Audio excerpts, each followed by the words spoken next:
ጤና ይስጥልን ተመልካቾቻችን ከአንከር ሚዲያ ዝግጅት ክፍል ያክብሮ ሰላምታችንን እናቀርባለን። በአማራ ክልል በተለያዩ አካባቢዎች ውጊያዎች የተካሄዱ ነው። ከፍተኛ ድል እንደተመዘገበም የደረሱን መረጃዎች ያመለክታሉ። በተለይም በደጋ ዳሞት ጎጃም በወሎ ከፍተኛ ቁጥር ያለው ያገዛዙ ሰራዊት መደምሰሱን መማረኩን የደረሰን መረጃ ያመለክታል። አገዛዙ ጥቃት የከፈተበት እንደዚህ ውጊያዎች መቀልበሳቸውንና በፋኖ የበላይነት የተካሄዱ እንዳለ ነው። አርበኛ አስረስ ማረዳምጤ የአማራ ፋኖ ብሔራዊ ንቅናቄ የህዝብ ግንኙነት ክፍል ኃላፊ ለአንከር ሚዲያ የገለጸው መስመር ላይ አግኝቼዋለሁ። አርበኛ አስረስ በጣም ነው ማመሰግነው። ሰሞኑ ውጊያዎች በስፋት እየተከናወኑ ነው። እንደው መነሻቸው ምንድነው? በተለየ ሁኔታ አገዛዙም ድል አገኘው እያለም በስፋት እየተናገረ ነው። እስቲ ምንድነው እየተካሄደ ያለው? አመሰግናለሁ መሳይ። አገዛዙ የምርጫ ድራማውን አከናውኛለሁ ካለ ማግስት ጀምሮ ያቀደው ነገር ቢኖር ከፍተኛ የፋኖ ቁጥጥር ያለባቸውን ይዞታዎች ወታደራዊ ኦፕሬሽኖች ነፃ አደርጋለሁ ወይም ደግሞ የወገን ኃይል ላይ ከፍተኛ ደረጃ ማዳከም ስራ ሰራለሁ ከዛ ቀጥዬ ደግሞ ወደ ሰሜኑ ጦርነት ገሰግሳለሁ በሚል ሂሳብና ስሌት ያደረጋቸው ወታደራዊ እንቅስቃሴዎች ነበሩ። ከሰሞኑ የተደረጉት ወታደራዊ እንቅስቃሴዎችም የዛ መገለጫዎች ወይም ማሳያዎች ናቸው። ላለፉት ሳምንታት በርካታ አካባቢዎች የተለያዩ ኦፕሬሽኖች ሲደረጉ ቆይቷል። በወለጋ ቀጠና አንሻ ሰይድ እዝ ከፍተኛ ወታደራዊ ድል ባገኘ ማግስት በሰራዊት ላይ የደረሰበትን ከባድ ኪሳራ ለማወራረድ በማህበረሰቡ ላይ የጀት ድብደባ በማድረግ በርካታ ንጹሃንን ጨፍጭፏል። ከዛ ውጭ በጎጃም፣ በጎንደር፣ በወሎና በሸዋ አካባቢዎች ደግሞ በአሳቻ ሰዓት በተለይ በሌሊት በመንቀሳቀስ የወገንን ካምፖች በመክበብ ጉዳት ለማድረስ ያደረጋቸው ሙከራዎች ነበሩ። በሌላ መልኩ ደግሞ ቤም ሮኬቶች፣ ተኳሽ መሳሪያዎችን ዙ-23 እና ሌሎች ከባድ መሳሪያዎች በመጠቀም ከፍተኛ ቁጥር ያለው ኃይል በመያዝ በተለያዩ አካባቢዎች እንቅስቃሴ አድርጓል። ከነኝ መካከል በሰሞኑ ውጊያ ከተደረገባቸውና የአማራ ፋኖ ብሔራዊ ንቅናቄ ቴዎድሮስ ከፍተኛ ወታደራዊ ድል ካገኘባቸው ቦታዎች መካከል ጎጃም ደጋ ዳሞት ቃና የተደረገው እና ዛሬ ጠዋት የተገኘው ድል በትልቁ የሚጠቀስ ነው። በዚህ ውጊያ እንግዲህ ለተወሰኑ ቀናት ደጋ ዳሞት ፕሮፌት ከተማን ለመቆጣጠር በተለያየ አቅጣጫ ጠላት እንቅስቃሴ ሲያደርግ ነበር የቆየው። የተለያዩ ክፍለ ጦሮችን በማቀናጀትና አሃዶችን በማዋሃድ በርካታ ሙከራዎችን አድርጓል። ይሄ ሙከራ በዛሬው ዕለት ሙሉ በሙሉ በሚባል ደረጃ የሚያከሽፍ ትልቅ ወታደራዊ ድል ተገኝቷል። ዛሬ ረፋድ ላይ የቴዎድሮስ እዝ 109ኛ ኮር 99ኛ ክፍለ ጦር የደጋ ዳሞት አካባቢ ሻለቆች፣ የ206ኛ ኮር 24ኛ ክፍለ ጦር የስናን አባጅሜ ሻለቃ፣ የ102ኛ ኮር 33ኛ ክፍለ ጦር፣ የ201ኛ ኮር 54ኛ ክፍለ ጦር ሻለቆች በጋራ በመተባበር ደጋ ዳሞት ፈረስ ቤት አቅራቢያ ከዚህ በፊት ትልቅ ወታደራዊ ድል የተገኘበት ስትራቴጂክ ቦታ ላይ ሞርተር 82 2 ድሽቃዎች፣ በርካታ ስናይፐሮች እና ብሬኖች ከበርካታ ተተኳሽ ጋር የነፍስ ወከፍ እና የቡድን መሳሪያ ጋር መማረክ ተችሏል። በዚህ አውደ ውጊያ 2 ያክል ኮሎኔሎች ተገድለዋል። ሌሎች የተማረኩ አሉ። ውጊያው አልተጠናቀቀም። የወገን ኃይል የተራረፈውን የጠላት ኃይል ለመለቃቀም እንደገና መልሶ ማጥቃት ዝግጅት እያደረገ ባለበት ሰዓት ነው እናንተ እየተነጋገርን ያለ ነው ማለት ነው። በዛ አካባቢ ከፍተኛ ወታደራዊ ድል ያገኘንበት ነው። በሌላ በኩል በማቻከል አካባቢ እንዲሁ ግራ ቅዳም የሚባል ቦታ ላይ ከፍተኛ ውጊያ እየተደረገ ነው ያለው። በዚህ ሰዓት እንግዲህ እንደሚታወቀው ባለፉት 3 ዓመታት በተደረጉ አስደናቂ ወታደራዊ ጀብዶች የጮቄ ተራራ ሰንሰለቶች ላይ የአብይ አህመድ ሰራዊት ተቀብሮ ነው የቀረው። በዚህ በጮቄ አዋሳኝ ቦታዎችና መሀል ጮቄ ላይ ባሉት ከሰከላ፣ ደጋ ዳሞት፣ በስናን፣ ቢቡኝ እና ሌሎች ደጋማ ወረዳዎች አካባቢ ከፍተኛ ቁጥር ያለው የጠላት ኃይል ሰርጎ የቀረበት ተቀብሮ የቀረበት ቀጣና ነው። ያ የትናንት ታሪክ ዛሬም እየተደገመ ነው የሚገኘው። የወገን ኃይል በከፍተኛ ስሜትና መነሳሳት ላይ ነው የሚገኘው። በሁሉም አካባቢ ተመሳሳይ ነገሮች ይቀጥላሉ ማለት ነው። በሌላ በኩል በወሎ ሰሜን ወሎ አካባቢ እንዲሁ ከፍተኛ ምርኮ የተገኘበት ድል ተደርጓል። የሚኒሊክ 102ኛ ኮር 12ኛ ክፍለ ጦር ያው በዘረፈጁ አገዛዝ ሰራዊት ላይ ከባድ መብረቃዊ ጥቃት ፈጽሟል። በትናንትናው ዕለት ሰኔ 18 2018 ዓመተ ምህረት ማለት ነው። በተለይም በዞብልና ራማ በኩል በተለምዶ ፀሐይ መግቢያ ድረስ አስተላለፍ በማድረግ እንቅስቃሴ ያደረገውን የጠላት ኃይል የወገን ኃይል 12ኛ ክፍለ ጦር በመልሶ ማጥቃትና በመከላከል ከፍተኛ ውጊያ በማድረግ ያስተለፈውን 3 መድፍ 1 ዙ-23 ሞርተር 120 በማስተለፍ ሊያደርግ ሙከራውን ማጥቃት በማክሸፍ ከፍተኛ ድል ማግኘት ተችሏል። በዚህ ድልም ከ28 በላይ የነፍስ ወከፍ መሳሪያዎች፣ በርካታ ተተኳሾች፣ የድሽቃ የብሬንና የክላሽ ተተኳሾች፣ አልባሳት፣ ኤፍ1 ቦምቦችና በርካታ ምርኮች ተገኝተዋል። በሌላ በኩል ማዕከላዊ ጎንደር በለሳ አካባቢ ሚካኤል ደብር እንዲሁ በዚህ ሰዓት ከፍተኛ ውጊያ እየተደረገ ነው የሚገኘው። በአጠቃላይ የጠላትን የማጥቃት እቅድ በማክሸፍ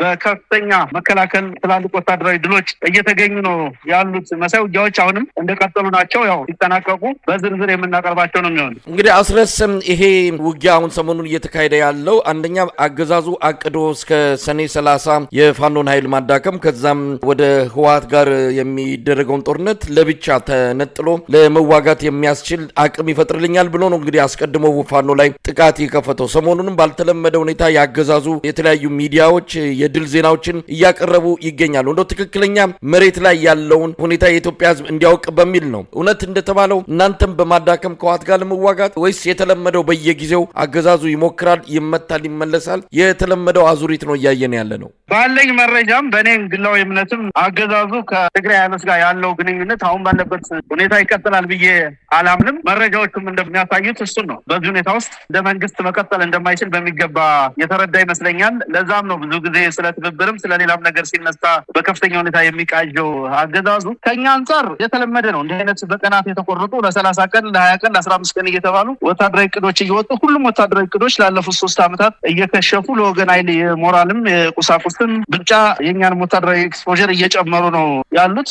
እሱ ነገር ነው አሁንም ተያይዞ ሊቀጥል የሚችለው። እውነት ለመናገር የጠላት እግረኛ ሰራዊት የመዋጋት አቅም በከፍተኛ ደረጃ የተዳከመ ሙሉ በሙሉ በቴክኖሎጂ ላይ ጥገኛ የሆነ በድሮኖች በጀቶች ላይ ጥገኛ የሆነ ከዛ ወረድ ሲል እንኳን ሮኬቶችና ዙ-23ቶችን በመተኮስ ሞራሉን ለመገንባት ትምህርት የሚሰጠው እግረኛ ሰራዊት እንጂ በዋናነት ታዋጊ መኮንኖችን በብዛት ስላለቁ እግረኛውም የመዋጋት ሞራልም አቅምም ስነልቦናም ወታደራዊ አቅምም ስለሌለው ምንም የሚያመጣው ለውጥ የለም። ያው እንደተለመደው በገፍ የሚያመጣውን የጦር መሳሪያ በገፍ የሚያመጣውን ተተኳሽ አልባሳትና ሬሽን በመማረክ የወገንን ኃይል በማጠናከር ወደሚፈልገው ስትራቴጂክ ማጥቃት መሸጋገር የምንችልበት ባለፈው መሳይ አንተም ጋር ስንነጋገር ስንጠቅስ እንደነበረው እነኚህ መጪዎቹ ጊዜያት በጣም በፋኖ የትግል ታሪክ ውስጥ ወሳኝ ምዕራፍ ላይ ደርሰናል ብለን ነው የምናምነው። ከዚህ በፊት እንዳብራራ ነው ያንን ወሳኝ ምዕራፍ የምናሳካበትን ወታደራዊ ትጥቆች እና ስነልቦናችንን በበቂ ሁኔታ የምንታጠቅበትን እድል ነው አገዛዙ እየፈጠረልን ያለ ዛሬ የተገኘ እና አጠቃላይ በሁሉም አካባቢ ያለው መነቃቃት ደግሞ ተጨማሪ ድሎችን እንድናገኝ ምክንያት ነው የሚሆነው። በሁሉም አካባቢዎች ተያያዥ ነገሮች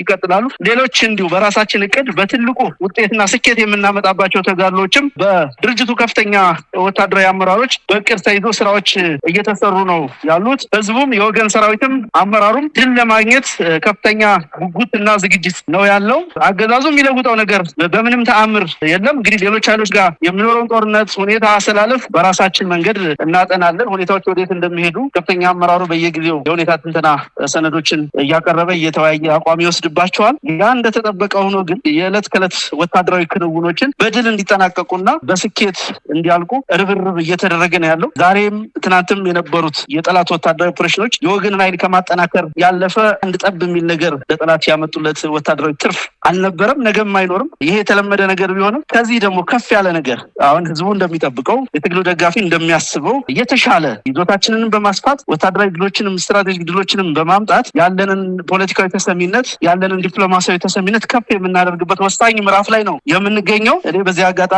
መላው ሰራዊታችንም አመራሩም የትግሉ ደጋፊም ራሱን ለዚህ ትልቅ ነገር እንዲያዘጋጅና ለዚህ ትልቅ ነገር ሲባል ደግሞ ያሉ ጥቃቅን ችግሮችን ጥርሳችን ነክሰን እያለፍ ለትልቅ ድል እንድንበቃ ጥሪ ማቅረብም ጭምር ፈልጋለሁ። በጥሩ ሞራል ላይ ነው የሚገኘው ሰራዊታችን።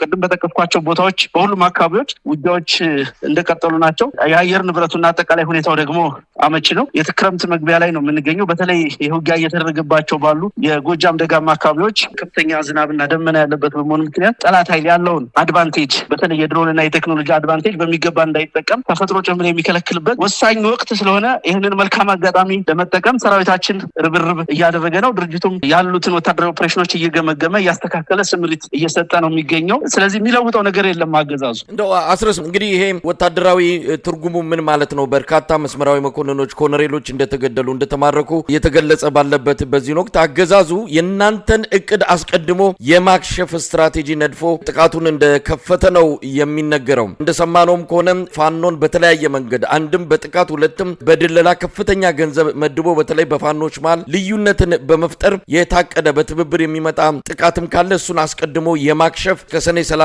ቀነ ገደብ የተሰጠው ጥቃት ነው የተከፈተውና እንደው በአጭሩ ተቀልብሷል ማለት እንችላለን። ይሄ በእናንተ የወደፊት እቅድ ላይ የሚያመጣው ተጽዕኖ ይኖራል? የሚያመጣው ተጽዕኖ የለም። እንዳነሳውልህ ጥላት የተለየ ስልት አልተጠቀመም። ከዚህ በፊት ሲያደርግ እንደነበረው በርካታ ሰራዊት በማሰማራት በርካታ የቡድን መሳሪያዎችን በማሰማራት በወገን ላይ የስነልቦና ጫና በመፍጠር ነው ወታደራዊ ድሎችን ለማግኘት የሚሞክረው። የእግረኛ ሰራዊቱ የመዋጋትና የመፈጸም አቅሙ በእጅጉ የተዳከመ ነው የጥላት ማለት ነው። በአንጻሩ ደግሞ በወገን በኩል ያለው ሰራዊት ላለፉት 3 ዓመታት በተደጋጋሚ ውጊያዎችን ያደረገ ግዙፍ የሚባልን ሰራዊት በመማረክ ራሱን ያስታጠቀና ያደራጀ ኃይል የጠላትን ሰራዊት የውጊያ ስልትና አቅም እና ባህሪ ጭምር ጠንቅቆ የተረዱ ወታደራዊ አመራሮችን አፍርተናል። አሁን ባለንበት ሁኔታ እውነት ለመናገር ጠላት ያቀድናቸውን እቅዶች ትላልቅ ወታደራዊ እቅዶቻችንን በተመለከተ ዝርዝር መረጃ ኑሮት ሳይሆን በሚዲያ እንደምታዩና እንደምትሰማው በተለይ በቅንጅት በቃጣናው ያሉ ኃይሎች ኢትዮጵያ ውስጥ ያሉትም ከኢትዮጵያ ውጭ ያሉትም ጸረ አብይ አህመድ አገዛዝ ተጋድሎ እያደረጉ ያሉ ኃይሎች በጋራና በትብብር ከተነሱ እንሸነፋለን በሚል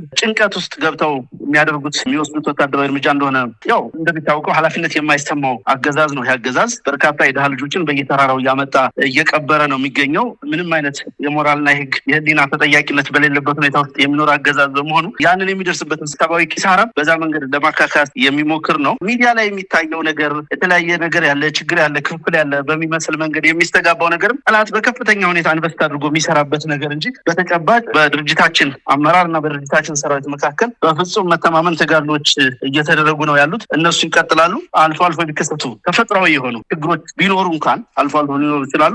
እነሱን ለመፍታት የሚያበቃ ሊደርስር በእነሱ ላይ ኃላፊነት ለመውሰድ የሚያበቃ አመራር ነው ያለው የአማራ ፋኖ ብሔራዊ ንቅናቄ። በዛ መንገድ ተጋድሎች እንደቀጠሉ ናቸው። የጠላት እቅድ ሙሉ በሙሉ ይከሽፋል። በመጪዎቹ ጊዜያት የወገን የበላይነት በሚያረጋግጥ መንገድ የተሻሉ ስትራቴጂካዊ ድሎችን የምናገኝበት ወሳኝ የታሪክ መታጠፊያ ላይ ነው የምንገኘው። ለዛ ደግሞ በሙሉ ዝግጅት ላይ በማንኛውም መንገድ ሙሉ ዝግጅት አድርገን ወደ ተሟላ ወታደራዊ ድል ለመገስገስ የምናደርገው ሩጫ እንደቀጠለ ነው። መሳይ በጣም ነው የማመሰግነው። እንግዲህ አርበኛ አስረስ ማረ ዳምጤ ውጊያዎች ገና እየተካሄዱ ነው፣ አልተጠናቀቁም። ሌሎች በርካታ ድሎችም የተገኙ እንዳለ ነው አሁን ካንተ ጋር ስንነጋገር በውስጥ ማስታወሻ እየመጣልኝ ያለው። እነሱን ሰብስበን ደግሞ ወደ ኋላ ላይ ከሌሎች ፋኖ አመራሮች ጋርም እንወያያለን። አርበኛ አስረስ ማረ ዳምጤ የአማራ ፋኖ ብሔራዊ ንቅናቄ ህዝብ ግንኙነት ክፍል ኃላፊ፣ በጣም አመሰግናለሁ። አመሰግናለሁ መሳይ።